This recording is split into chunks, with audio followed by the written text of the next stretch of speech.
invitados de lujo todos los viernes. Yo voy a hacer lectura, porque nuestro querido amigo Sergio me dice, Marce, es muy escueto el currículum del doctor Jorge Alejandro Vallejos, pero claro, los tiempos de la tele es a las corridas, entonces es simplemente a modo de síntesis. El doctor Jorge Alejandro Vallejos, nacido en Buenos Aires el 31 de julio de 1959, tiene 4 hijos, recibido de abogado en la Facultad de Derecho de la Universidad de Buenos Aires, en el año 1982, socio del estudio las 2 veces con B corta S, abogados, especialista en Derecho Corporativo y Empresarial, fue asesor jurídico parlamentario del diputado nacional Federico Clerici, fue miembro también de la comisión consultora realizada en Estados Unidos. Desde el año 1994 ha participado como disertante y asiste a varios seminarios realizados en España y también en Estados Unidos. Voy cortando un poco el currículum. Actual gran maestre vicario de la Gran Delegación Magistral de América Latina perteneciente a la Serenísima Gran Logia de Italia. Actual gran canciller del Supremo Consejo Nacional, grado 33 de la República Argentina, y asimismo ha participado y participa como disertante en numerosos seminarios y congresos masónicos desarrollados en América Latina, temas relacionados con la orden y por supuesto la actividad fundamentalmente de cara al siglo XXI. ¿Y con quién estamos hablando?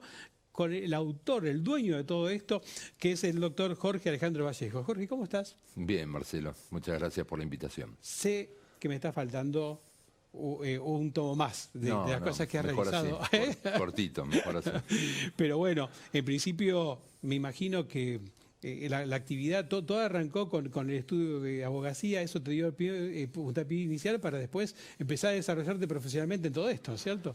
Sí, digamos que por un lado me recibí, siempre tuve una vocación por ver de darle a los demás algo de lo que yo iba recibiendo, y así pasé por distintas etapas. ¿Por qué? ¿Por qué devolver algo a los demás? Porque, mira, nosotros sostenemos una doctrina que es la del nuevo humanismo y que básicamente te implica decirte hoy hay que volver a poner al ser humano en el centro de nuestras ocupaciones y expectativas, y hay que darse cuenta que la existencia no se concibe hoy, o sea, la vida misma no se concibe hoy, sino es con y por el otro. ¿Es un tema moral, personal? ¿Es un tema que la sociedad ha dejado de lado, que las autoridades no ha visto, no le ha importado? No, yo no digo que es un tema local, es un tema universal. Desde nuestra óptica hoy, la humanidad, o sea, todos nosotros, los seres humanos, estamos enfrentados a un dilema enorme y a una batalla enorme que está básicamente causada por 3 grandes factores, que son la globalización, la geopolítica y la cultura digital. Y esto te lleva a un proceso de deshumanización que es violento. Entonces, si hoy no refrescamos esos conceptos del humanismo, hablamos de nuevo humanismo, ¿por qué? ¿No? Porque el humanismo clásico te ponía al hombre en el centro de la escena, pero al hombre solo, o sea, al ser humano solo. Nosotros lo que sostenemos es que todo es interdependiente. O sea, vos y yo y todos los que estamos aquí estamos conectados, tenemos que estar conectados y relacionados. ¿Y cómo se cambia, no? Porque yo acompaño en tu mirada porque creo que es así además. ¿Cómo se cambia eso? Porque me parece que la indiferencia que hoy se nota en la calle es muy fuerte, ¿no? Es muy fuerte, es muy fuerte. Mira, cada uno desde su lugar tiene que aportar el granito de arena que corresponda, ¿no? Nosotros lo hacemos precisamente tratando de dar a difundir nuestro pensamiento, de relacionarnos con los demás, de generar condiciones distintas. Vos pensás que cuando yo te hablo de la deshumanización, significa que hoy lo que está en juego y pasa por delante de nuestros ojos y está en juego, es ni más ni menos que la supervivencia del concepto de la dignidad del ser humano. ¿Por qué? Porque todo este esquema te está llevando a esa deshumanización que yo te decía, que al mismo tiempo, en términos de la globalización, te ha generado la pérdida de millones de puestos de trabajo en los últimos años, una fenomenal concentración económica y una desorganización al interno de todas las sociedades. Si a eso le sumas la cultura digital, entendés que hoy entre la robótica, la inteligencia artificial y demás te llevan a un punto en donde vos pensás que los científicos hoy te dicen que el hombre, o sea, el ser humano, es nada más que un proceso mecánico biológico. Con lo cual, los valores que nos informan a nosotros quedan en la nada. Básica y fundamentalmente la dignidad del hombre. Es que estábamos viendo justamente en los últimos años cómo el hombre fue desplazado de distintas tareas que realizaba durante años, ¿no? Y me acuerdo de mi papá, por ejemplo, que tenía su camiseta puesta de Clarín, de Radio El Mundo, durante 30, 40 años. Hoy no, hoy ya la personalidad misma, la identidad misma de las personas, con el avance de la tecnología fue cambiando, y es como decís vos, ha quedado de lado eso, ¿no? Absolutamente. Y no te das cuenta que ahí está el factor de riesgo enorme, porque mira, los procesos, digamos, de crisis a nivel de la humanidad no son nuevos para la humanidad, ¿eh? Ya hemos vivido varios a lo largo de nuestra historia. Pero te voy a poner un ejemplo diferenciador de lo que pasa hoy. Cuando se produjo la revolución industrial, cientos de miles de personas quedaron fuera del sistema. Cientos de miles, con esa famosa y vieja revolución industrial. Ok, pero con el paso del tiempo, esos cientos de miles se fueron acomodando y pudieron reingresar al sistema. Hoy, lo que te diferencia notoriamente este esquema de los anteriores es la velocidad del fenómeno. Entonces, la globalización, en función de todos estos avances, atención, los avances en comunicaciones, genética, en fin, tienen un montón de factores positivos. Pero lo que tenemos que mirar son los negativos, que son los que apuntan en contra de nuestra esencia. Entonces, esa velocidad del proceso, Marcelo, hace que los que se quedan afuera del sistema no tengan más opción de volver al sistema. Claro. Entonces, cuando vos hablas, por ejemplo, de la robótica y decís, bueno, al día de hoy la robótica está en condiciones de reemplazar a más del 50% de la capacidad laboral en el mundo entero, al día de hoy. Imagínate lo que va a ser en 10 años. Seguro. Ahora, la pregunta para hacerse es, bueno, muy bien, ¿y qué tenemos respecto de ese 50% de sujetos, de seres humanos, que se van a quedar afuera del sistema? ¿Y cómo generamos esas condiciones para que no nos perdamos nosotros como seres humanos y no pasemos a ser efectivamente un número, un objeto y demás? Es que últimamente con el avance de la inteligencia artificial, que están, ¿no?, de onda, y que tuvieron que suspenderla por un tiempo porque parece que viene a quedarse por todo. Jorge, quería hacerte una consulta porque leyendo el currículum hay algunas cosas que nosotros desconocemos y que me gustaría tratarlo con vos también. Sí. Cuando, por ejemplo, dice actual gran maestre vicario de la Gran Delegación Magistral de América Latina, perteneciente a la Serenísima Gran Logia de Italia, ¿a qué se refiere esto? Contanos un poco. Bueno, la masonería está dividida en el mundo en grandes logias, en distintas grandes logias. Y nosotros formamos parte de una gran logia, que es la Serenísima Gran Logia de Italia. Y somos, la delegación magistral significa decir, bueno, es un asentamiento, una sucursal, si querés, para decirlo así en términos más fáciles, donde trabaja la Serenísima Gran Logia de Italia.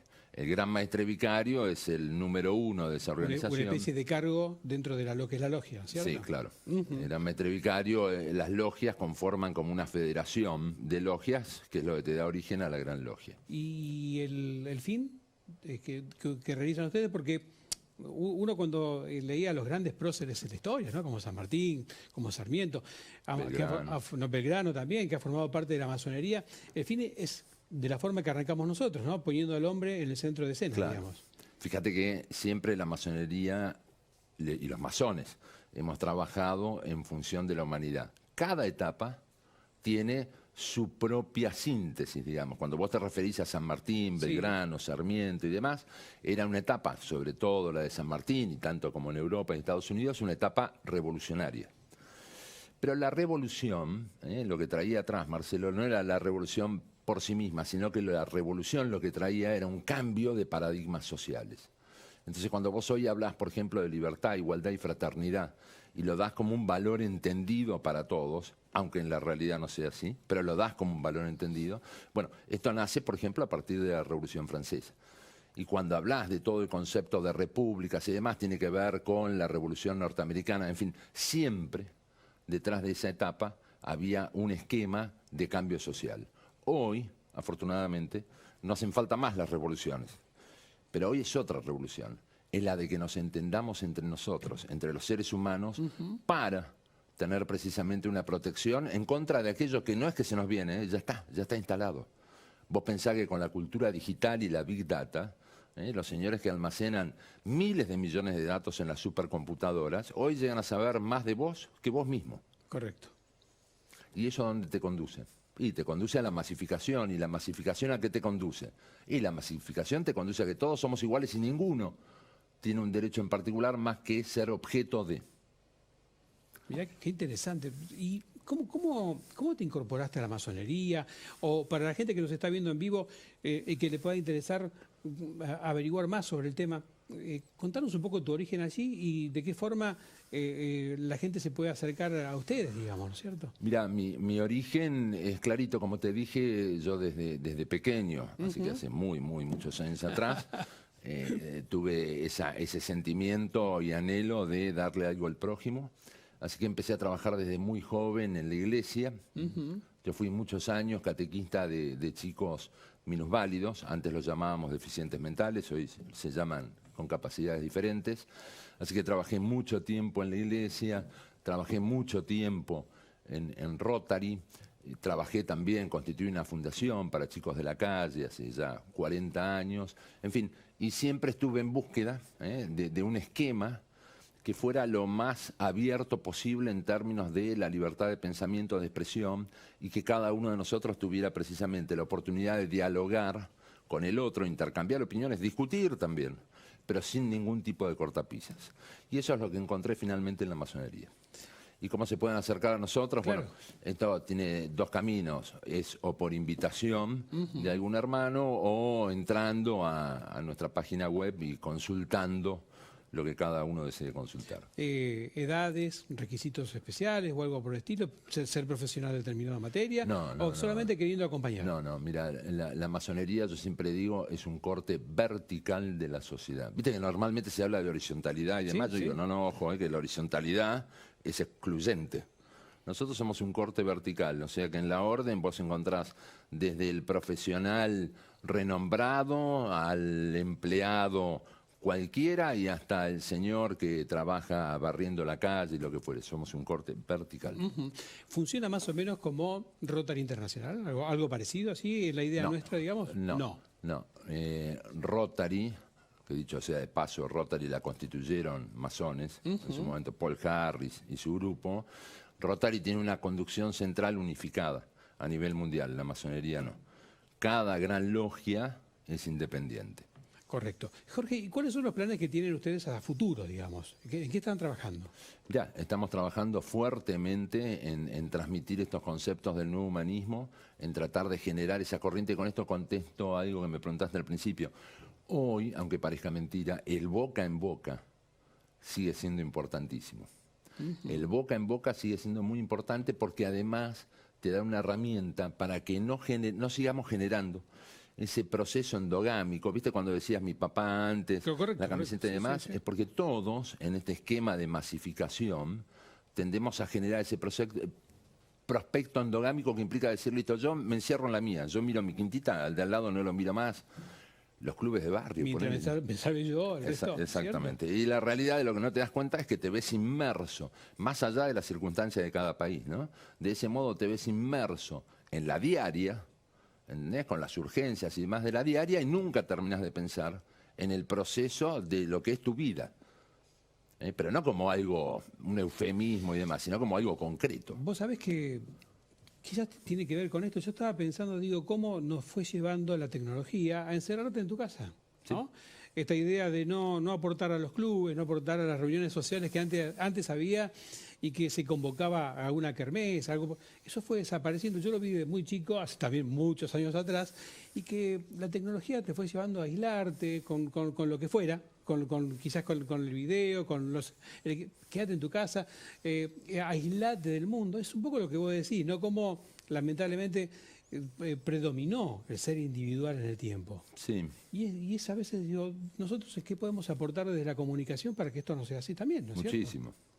Muchísimo. Escucharte. Sí, y trasladar mensajes, pensamientos, es invitarnos a nosotros. Mira, te tomo la situación de nuestro país, si querés, no para analizarla, ¿no? Sino como una cuestión en donde tenemos millones de seres humanos que la están pasando muy mal, ¿no? Entonces la pregunta más básica que vos te puedes hacer es la de decir, bueno, si yo la estoy pasando muy mal, ¿qué es peor? Que yo me encierre en la mía, que todos los días me haga mala sangre, me quiera matar y demás, o que en el medio de eso pueda encontrarme con 4, 5, 6 personas a charlar un rato. Y a intercambiar opiniones, hasta intercambiar lo que nos pasa. Claro. ¿Entendés? Porque eso es lo que te hace ver un proceso. porque si no te ahogás en la que estás viviendo. Y todo este esquema que, como te digo, te deshumaniza, te lleva lisa y llanamente a liquidarte. Sí, sí, inclusive yo a veces lo noto también a través de la ola de miedo, de terror que sembramos con respecto al tema de inseguridad, ¿no? Encerrate, metete adentro, rejas, alarmas, qué sé yo, qué sé cuánto, para aislarte de algo, de un hecho que existe, que es correcto, pero que finalmente uno termina sin observar cómo resolver la problemática de la mitad de la gente de nuestro país también. Absolutamente, ¿no es cierto? absolutamente. Pero esto cuando estás hablando vos como eje del trabajo que están realizando, ¿esto es a nivel internacional? ¿Tienen ustedes algún tipo de encuentro así internacional también? Sí, sí, sí. Nosotros damos charlas y conferencias aprovechando la tecnología, Sí. justamente vía Zoom y demás, con distintos países y encuentros con gente y hermanos y no hermanos de distintos países. ¿Tenés pensado viajar dentro de poco a alguna parte en No, ahora especial? en 2 semanas voy a estar dando una conferencia en Perú, donde va a haber gente de Perú, Colombia, España, Estados Unidos, y no me quiero olvidar otros países, pero donde va a haber gente presente para hablar precisamente de esto. Viste que se hablaba hace mucho tiempo del primer mundo, ¿no? El primer mundo, el primer mundo. ¿Padece lo mismo que nosotros, el primer mundo? Vos que... Esto es global, Marcelo. Esto es global. De hecho, cuando vos analizás las distintas sociedades, Sí. vos hoy debes concluir en que, por ejemplo, Europa está atravesando una crisis muy importante. En Estados Unidos tenés desorganizaciones internas importantes. ¿Por qué? Y esto se conecta con lo geopolítico. ¿Entendés? Porque a nivel geopolítico, esa hegemonía que vos tenías, por lo tanto unipolar, digamos, de Estados Unidos después de la Segunda Guerra, con un papel protagónico que asumió Estados Unidos, se terminó. Entonces hoy no tenés un único centro, tenés una variedad y multitud de centros que en forma desordenada van reaccionando cada uno a su manera. Eso a nivel institucional. A nivel individual tenés todas las reacciones que ves a diario en cualquier sociedad. Esto no implica analizar ni la seguro, nuestra en seguro. particular ni nada, sino que es un fenómeno global. Seguro. ¿Entendés? Por eso el esquema de defender la dignidad del ser humano está en el debiera estar en el centro de cualquier política. ¿Vos te acordás de esa vieja frase, el bien común? Sí, correcto. ¿Cuánto la escuchás últimamente? Nada. ¿Y cuánto Nunca. ves que realmente la gente, ahora estamos hablando sí de la dirigencia, pero a nivel general, se ocupa del bien común? Es una utopía hoy. Es una utopía. Me están, viste, avisando del control que tengo que mandar tanda, ya Ok. tenemos que terminar. Como vos digas. Yo quiero agradecerte, Jorge, y dejarte la puerta abierta para volver a tener este encuentro. Muchísimas gracias. Y contarle a la gente todo esto que me parece, poner al hombre en el centro de escena me parece que es genial. Así que dejo en tus manos y en tu tiempo y en tu agenda volver a vernos. Gracias a vos, Marcelo. Un No, placer. no, por favor. El doctor Jorge Alejandro Vallejos, con nosotros en Buenos Aires hoy, un lujo en este viernes, pero tenemos que cumplir con la pauta comercial y además tenemos otro invitado de lujo para la segunda media hora, así que vamos directamente con la tanda comercial. Adelante. Ya está de vuelta.